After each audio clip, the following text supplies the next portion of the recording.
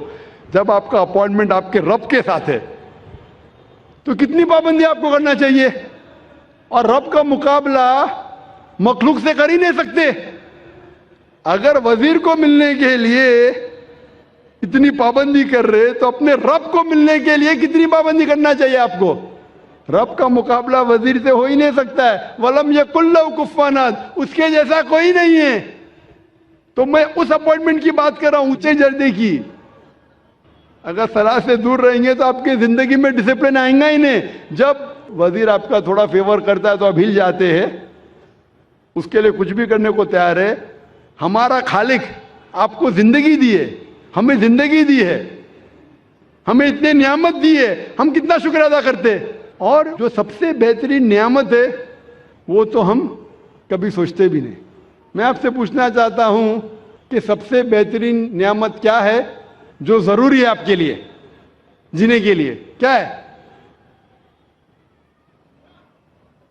کیا ہے؟ ہوا. شاید آپ نے تقریر سن چکے پہلے. ہاں,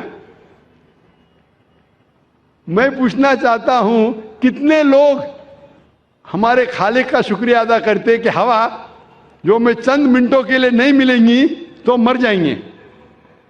چند منٹوں کے لیے ہوا نہیں ملیں گی, ہم بولتے یا رب شکریہ, آپ نے ہمیں گھر دیا, آپ نے ہمیں گاڑی دی. کتنے لوگ شکریہ ادا کرتے پانی کے لیے, کتنے لوگ شکریہ ادا کرتے ہوا کے لیے. یہ جینے کے لیے ضروری ہے. جب میں نے میرے بچوں سے کمپٹیشن لگائی کہ سب سے زیادہ آپ کیا شکر ادا کریں گے اللہ کا, تو ایک سے بڑھ کر ایک جواب تھا. میری چھوٹی بیٹی رشدہ نے کہا سب سے بہترین میں شکریہ ادا کروں گی اللہ نے ہمیں ایمان دیا. ماشاءاللہ, یہ ہوا سے بھی بہتر ہے. ایمان جو اللہ نے ہمیں دیا ہے وہ ہوا سے بھی بہتر ہے. لیکن جینے کے لیے ضروری ہوا. تو وہ خالق جو ہمیں اتنے نعمت برسا رہا ہے اس کا اپوائنٹمنٹ کا آپ کو کوئی فکر نہیں.